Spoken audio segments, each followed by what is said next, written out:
What started as routine promotion turned into television chaos when Robert De Niro confronted Jimmy Kimmel about years of alleged industry blacklisting, leading to an explosive on-air meltdown that has the entertainment world buzzing.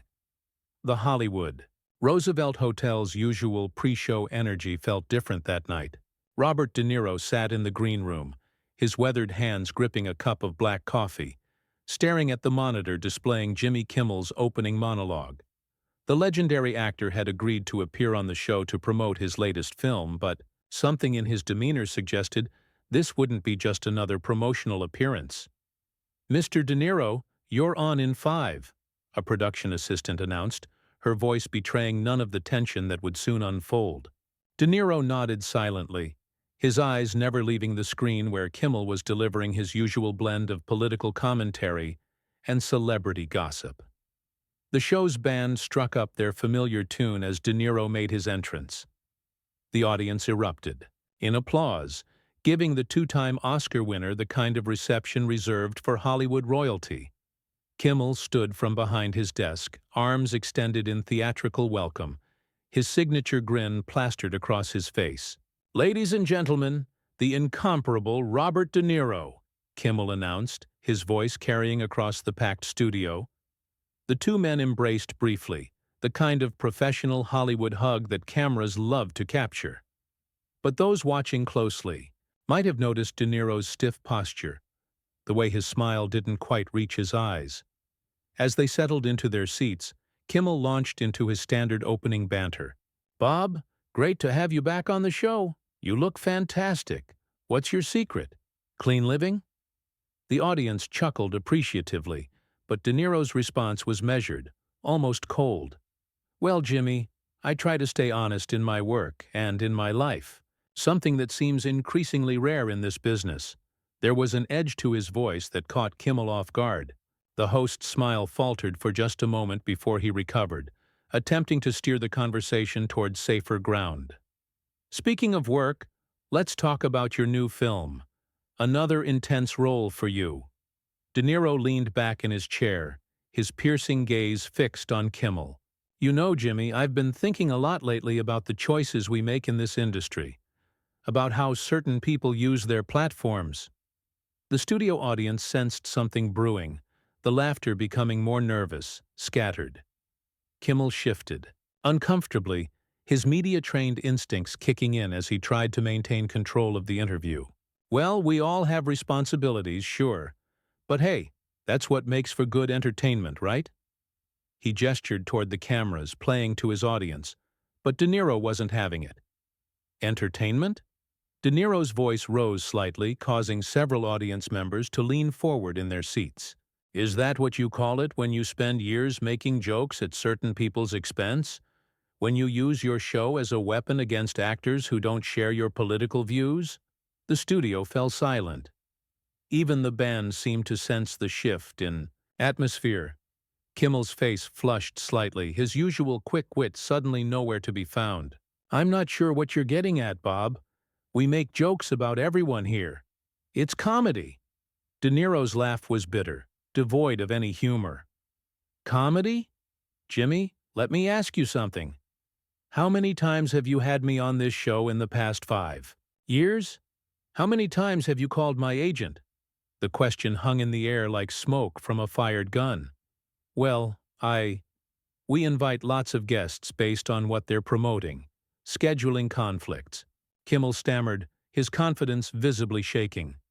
"Scheduling conflicts," De Niro repeated, nodding slowly. "Funny how those conflicts always seem to arise when certain actors don't toe the party line, when they don't laugh at your political jokes or validate your worldview." The audience was completely silent now, some pulling out their phones to record what was clearly becoming an unprecedented television moment. Kimmel's producers were likely scrambling in the control room, debating whether to cut to commercial. "Bob, I think there might be some misunderstanding here," Kimmel said, trying to inject some levity back into the situation. "We've always had great conversations." "Have we?" De Niro interrupted, his voice growing stronger.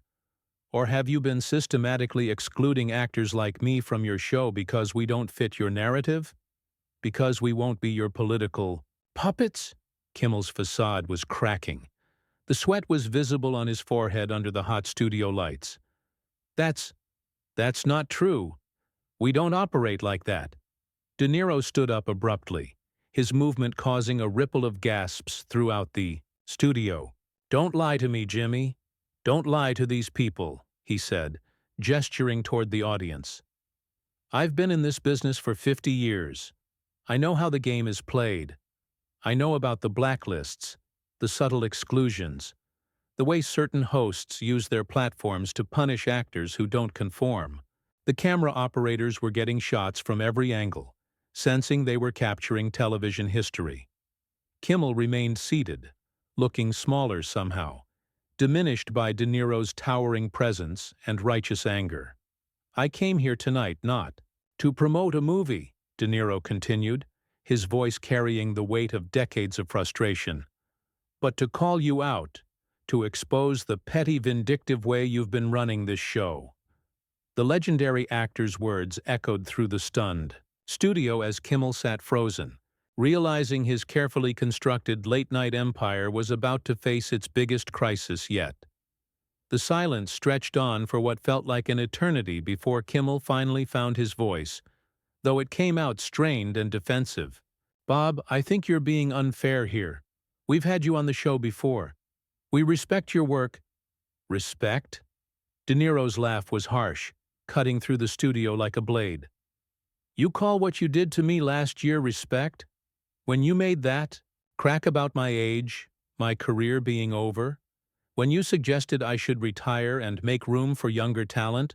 The audience members exchanged uncomfortable glances. Some were recording on their phones, others sat in stunned silence. This wasn't the entertainment they'd expected when they'd gotten their free tickets to a late-night talk show taping. Kimmel's face reddened further. That was just a joke. Comedy. You know how this works? A joke? De Niro stepped closer to Kimmel's desk, his presence commanding every inch of the studio. Let me tell you what's not a joke, Jimmy. The phone calls you made to studio executives, the conversations you had about making sure certain actors didn't get invited to industry events, the way you've used your influence to damage careers. That's completely false, Kimmel shot back, finally standing up, his voice cracking with desperation. I don't have that kind of power. De Niro's eyes narrowed. Don't you? Then explain why actors who've criticized your political stance suddenly find themselves uninvited from premieres your show sponsors. Explain why their agents get calls suggesting they might not be right for certain projects. The studio band had stopped playing entirely. Even the cameramen seemed transfixed by the unfolding drama. In the control room, producers were frantically debating whether to cut the feed, but the ratings were skyrocketing by the minute. You're paranoid, Kimmel said, his voice rising. This is Hollywood. There are a million reasons why casting decisions get made. It has nothing to do with politics or personal vendettas. De Niro pulled out his phone, holding it up for everyone to see. I have recordings, Jimmy. Conversations. Text messages. Evidence of your little network of influence. Should I play them for your audience? The color drained from Kimmel's face. Several audience members gasped audibly. The host's hands were visibly shaking now as he gripped the edge of his desk. You wouldn't, Kimmel whispered, but his voice carried across the silent studio. Try me, De Niro replied coldly. I've got nothing left to lose. My career speaks for itself. But you've built your empire on tearing others down, on using your platform to settle personal scores. Kimmel's publicist, visible in the wings, was making frantic gestures to cut to commercial, but the show continued rolling. This was live television at its most raw and unfiltered. Bob, please, Kimmel said, his voice now pleading. Let's take this private. We can discuss this backstage. Private? De Niro's voice boomed across the studio. Like all those private conversations you've been having about me? About other actors who don't kiss your ring? No, Jimmy. This ends here, tonight. In front of everyone, the legendary actor turned to face the cameras directly, his weathered face intense under the bright studio lights. "You want to know the real Jimmy Kimmel? He's not the lovable comedian you see on your screens. He's a manipulator who uses his show as a weapon against anyone who threatens his ego or disagrees with his worldview." Kimmel was now visibly sweating, his carefully styled hair disheveled. "This is insane. You're having some kind of breakdown." "Breakdown?" De Niro whirled back to face him. "The only thing breaking down here is your facade. Tell them about the list, Jimmy. Tell them about the names you keep of actors you've blackballed." "There is no list!" Kimmel shouted, his composure completely gone now. De Niro smiled grimly. "Then you won't mind if I share what I know about your little revenge campaign against anyone who's ever crossed you." He raised his phone again, finger hovering over the screen as Kimmel's world began to crumble around him. "Wait! Stop!" Kimmel's voice cracked with panic. He lunged forward, reaching across his desk toward De Niro's phone. The sudden movement caused the studio audience to gasp collectively, some standing up in their seats to get a better view of the unprecedented chaos unfolding before them. De Niro pulled his phone back, his eyes flashing with disgust. "Don't you dare touch me, you pathetic little man. This is exactly what I'm talking about. The moment someone challenges you, you resort to desperate measures." Security guards began moving closer to the set, but they seemed uncertain about how to handle a situation involving two of the most recognizable figures in entertainment. The head of security spoke into his earpiece, clearly receiving conflicting instructions from the control room. "You have no idea what you're doing," Kimmel hissed, his voice low and venomous. "Do you know who I am? Do you know what kind of influence I have in this town? I could destroy what's left of your career with a single phone call." The threat hung in the air like poison gas. Several audience members audibly gasped at the naked display of power and intimidation. De Niro's expression hardened into something that would have made his most notorious film characters proud. "There it is," De Niro said, his voice carrying clearly through the now silent studio. "Ladies and gentlemen, you just heard the real Jimmy Kimmel. Not the comedian, not the entertainer, but the bully who threatens anyone who dares to expose his true nature." Kimmel realized his mistake immediately. His face went ashen as he understood that his mask had completely slipped, revealing the vindictive personality beneath the carefully crafted public persona. "That's not... I didn't mean..." Kimmel stammered, but De Niro cut him off. "You meant every word. Just like you meant it when you told studio executives that I was difficult to work with and past my prime. Just like you meant it when you suggested to casting directors that maybe it was time for me to step aside." The audience was completely transfixed. This wasn't entertainment anymore. This was a public execution of one of television's biggest stars, and they were witnessing it firsthand. "I have witnesses," De Niro continued, his voice growing stronger. "People who were in those meetings. People who heard you badmouth me and dozens of other actors whose only crime was not bowing down to your ego." Kimmel's producers were frantically signaling from the wings, but he seemed oblivious to everything except the man destroying his reputation in real time. "You can't prove anything," he said weakly.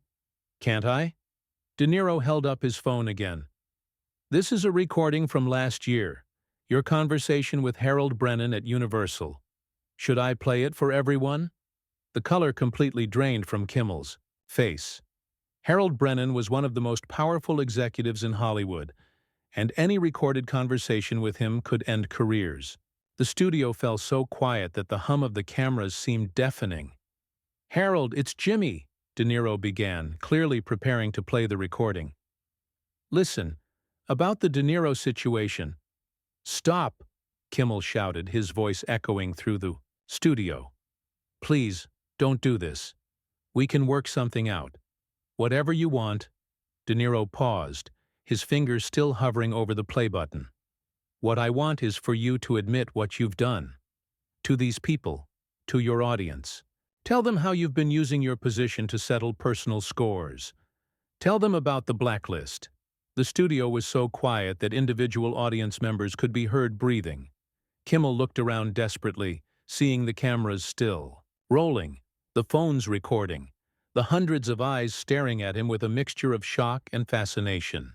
I may have made some mistakes, Kimmel said quietly, his voice barely audible. Louder, De Niro commanded. So everyone can hear you. Kimmel's hands were shaking visibly now. Sweat poured down his face under the hot studio lights. I may have let personal feelings influence some professional decisions, he said, his voice slightly stronger but still weak. Personal feelings? De Niro's voice dripped with contempt. Is that what you call systematically trying to destroy someone's career because they wouldn't play along with your political theater? The legendary actor turned back to the cameras, addressing the audience directly. This man has been using his platform not just to entertain, but to punish, to control, to decide who gets to work and who doesn't based on whether they agree with his personal agenda. Kimmel slumped in his chair, looking defeated and small. His carefully constructed image was in ruins, broadcast live to millions of viewers. The man who had built his career on making others look foolish was now experiencing the most humiliating moment of his professional life, and there was nowhere to hide. De Niro stood over him, his presence dominating the entire studio.